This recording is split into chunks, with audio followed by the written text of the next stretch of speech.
Tietokonetta hankittaessa osaajat suosittelevat tietokoneen kasaamista itse pakettikoneen sijaan, mutta voiko pakettikone olla parempi kuin itse kasattu?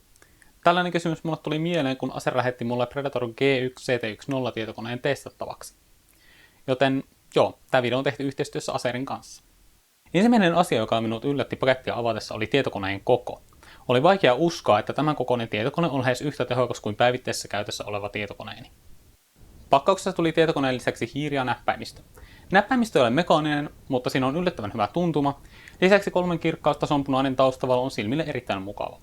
Hiiri sen sijaan ei ole mitenkään ihmeinen. Siinä on 2 peukalonappia, josta lähtevä ääni on minun mielestäni ehkä hieman liian kova. Ja lisäksi hiiren päällä on nappi, jolla pystyy vaihtamaan 3 eri dpi-tason välillä. Hiiren punainen valaistus ja hiirityyliltäänkin on kuitenkin tyylikäs. Mutta siirrytään kuitenkin videon tähteen, eli Acer Predator G1 CT10 tietokoneeseen. Edestä ja ylhäältä kotelo on muotoiltu näyttävän panssarilta, joka sopii hyvin Predator eli saalistaja teemaan. Tietokoneen päällä Predator-logon yläpuolella on virtanappi, edessä alhaalla on muistikortin lukija, USB-tyypin C-portti, USB 3-portti sekä 3,5 mm liitännät kuulokkeelle ja mikrofonille. Lisäksi kotelon etuosassa on DVD-asema. Kotelon RGB-valaistus saa koneen keräämään katseita. Valaistuksen muuttaminen onnistuu helposti Predator Sense-sovelluksen avulla.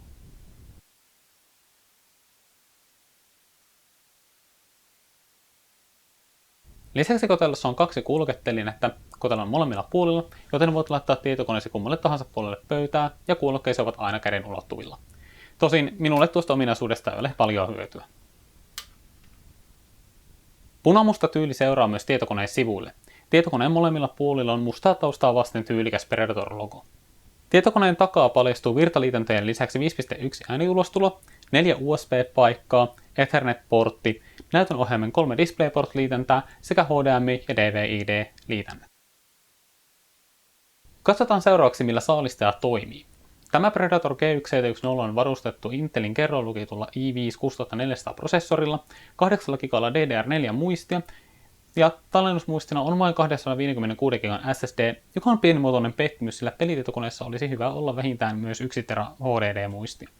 Näytön ohjelmana toimii Nvidia GeForce GTX 1070 Founders Edition näytön ohjaan, joka on varustettu 8 GB GDDR5 muistia. Emolevyssä on myös VLAN ja Bluetooth. Silmiin pistää myös, että tietokoneen sisällä ei näy virtalähdettä. Tämä johtuu siitä, että virtalähde on ulkoinen. Ulkoinen virtalähde mahdollistaa pienemmän kotelon ja paremman jäähdytyksen. Tietokoneen päivittäminenkin on mahdollista. Vaikka näytönohje on kiinnitetty sivuttain, niin sen päivittäminen on tehty helpoksi. RAM-mustin lisäämiseen on vapaana 3 paikkaa, ja lisäksi kotelon sisällä on paikka 2,5 tuuman SSDlle tai HDDlle. Kuten kaikissa pakettikoneissa, myös tässä Predator G1-tietokoneessa on esiasennettuja sovelluksia. Yllätyksenä tosin esiasennettuja sovelluksia on vähemmän kuin odotin. Mutta miten tehokas tietokone Predator G1 CT10 sitten on?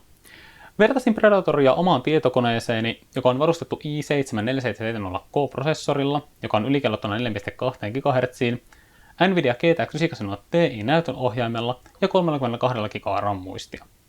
Kuten jokaisesta testistä näkee, Predator G1 CT10 on peleissä suorituskyvyltään todella lähellä omaa tietokonettani.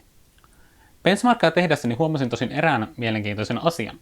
GTA 5, joka on tosi prossupainotteinen peli, i5-6400 toimi eräänlaisena pullonkaulana Nvidia GeForce GTX 1070 näytön ohjaimelle, joka sen takia ehkä hieman heikenti suorituskykyä GTA 5 benchmarkissa. Tämä johtuu siitä, että i5-6400 prosessorissa on vain 4 säikettä, kun taas i7-4770K-prosessorissa säikeet on 8, eli multithreading ei ole yhtä tehokasta i5-6400 prosessorilla. Lämpötilatestit teen huoneessa, jonka lämpötila on noin 20 astetta. Oleellista ei ole lämpötilan korkeus, vaan se kuinka paljon lämpötila nousee. Prosessorin lämpötila nousi rasituksessa Itlen 25 asteesta 55 asteeseen, eli noin 30 astetta, ja näytönohjaimen lämpötila Itlen 36 asteesta 82 asteeseen, eli 46 astetta. On yllättävää, miten hyvin Predator G1 CT10 lämpötilat pysyvät alhaisena, vaikka kotelo on erittäin pieni. Kovallakin rasituksella kone on myös suhteellisen hiljainen. Mielestäni Acer on onnistunut hyvin siinä, mitä pienen pelikoneen pitää olla. Predator G1 CT10 on tehokas, pieni ja upea. Predator G1 on kuitenkin melko hintava, mutta itse kasamallakaan ei vastaavilla ominaisuuksilla olevaa koneita halvalla saa. Ainoa asia, mikä Predator G171 tietokoneessa häiritsee minua, on tallennusmuistin vähyys. Pelkkä 256 GB SSD ei riitä peleille ja sovelluksille.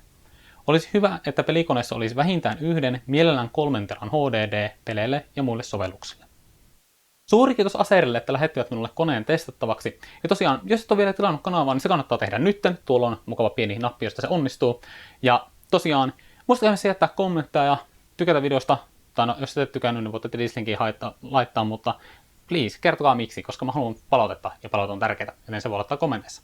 Mutta tosiaan, kiitos, että katsoitte videoa, ja toivottavasti nyt tykkäsitte ja näin videosta, ja se on tältä erää sitten, moro!